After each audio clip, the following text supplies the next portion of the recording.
Welcome to Zoe Home Inspired Living. My name is Rina. I'm a chemical engineer by profession, but a grave and debilitating illness put an end to my otherwise successful career. After being very sick and suffering for many years, I'm now well enough to share my life to inspire you to live beautifully no matter what.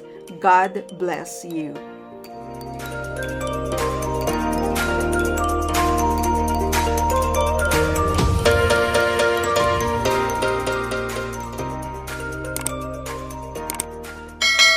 Hello everyone, welcome back to my YouTube channel. It's a Monday and I just finished my meeting with the staff of our company. Every Monday I do that. If you have been following my channel for months, or if you have watched my long intro, which is highlighted in my page, YouTube page, you know that I had to retire early from my work in our company because of my illness. But after so many years of recovering, I am back to helping them with technical. So I am helping my husband in our company, and I help through technical and via Zoom meetings because I cannot travel to our office to work in a regular way. So I am just at home and then I meet with them via Zoom.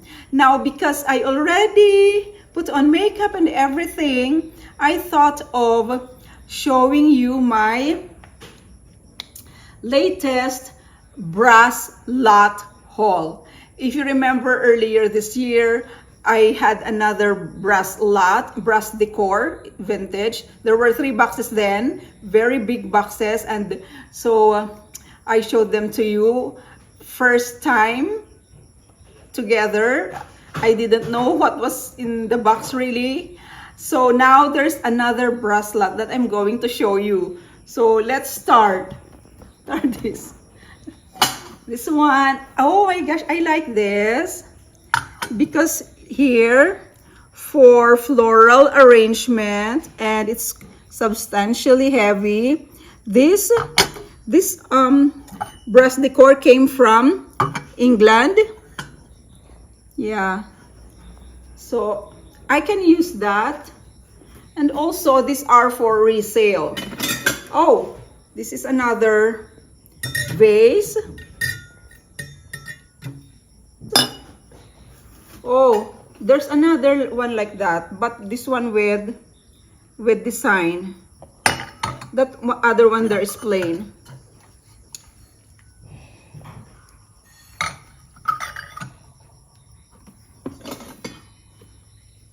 Vase. I think it's a pair, and they are quite dirty.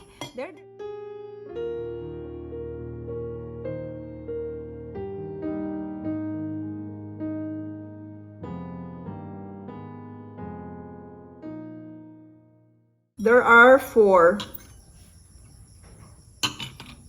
There are 4, and look at the stem. I like the stem. After we have polished this, they will be gleaming and they will look more attractive.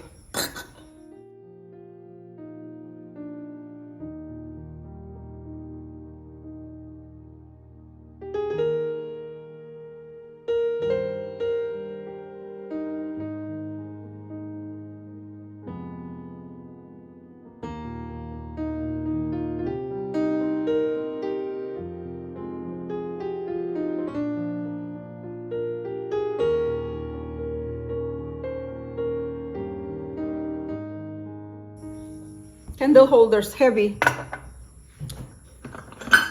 Oops. This one too, I don't know. It's like, ay, there's colored.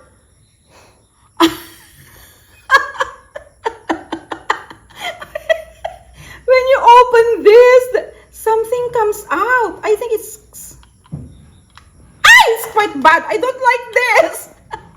It's made of marble or some kind of stone. It's heavy. And these ones are heavy also. Oh.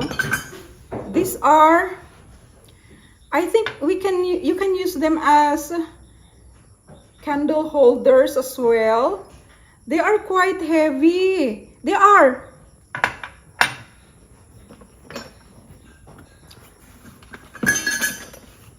This. So there's a pair of this design and this one, and they are really heavy, solid brass. What else? Anik, look, there's an accent like crystal there. Bud vase. Well, there's more, but oh, so there's a pair of this.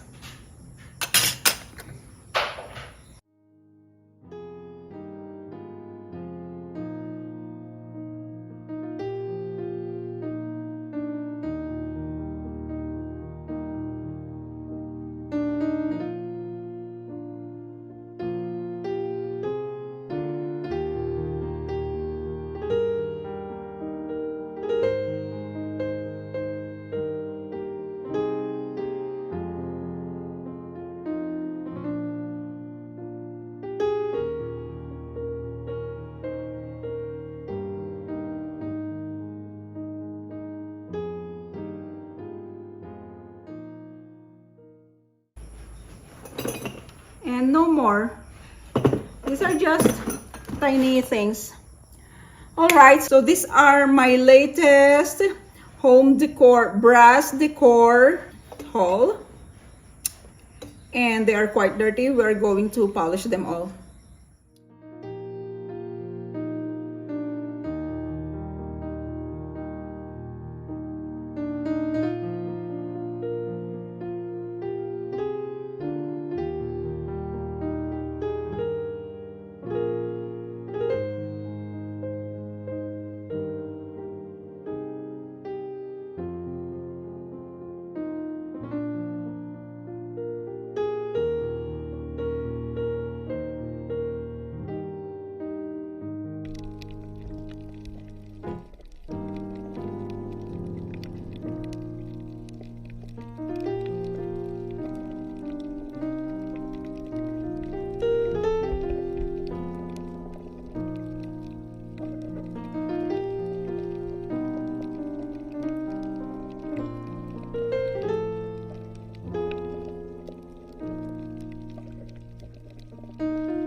Last Saturday, our family went to a garden cafe.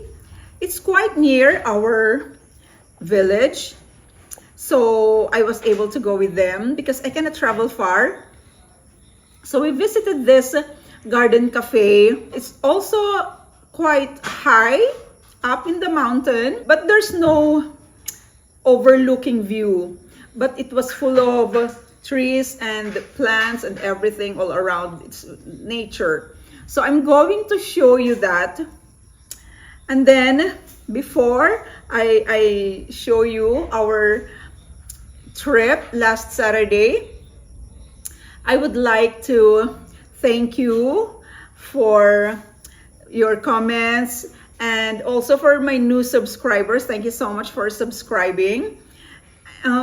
The last week has been really very exhausting for me. I was super busy. That's why last Saturday, I really welcomed the time to go out with the family. I really enjoyed it because there are just so many things at the same time that I am tackling. Actually, that wall in our dining area that I wanted to finish before my birthday, I cannot anymore. So it will stay like that until my birthday. My birthday will be next Monday already. So that wall is still untouched. And also we are working on a buffet table to refresh it, revarnish it, and put a marble on top. That's for my project for the dining area, which will come after my birthday. Yes, so there are just a lot of things happening, and I just wanted to thank you for all the support. And now I'm going to show you our trip to Miguel's Garden Cafe.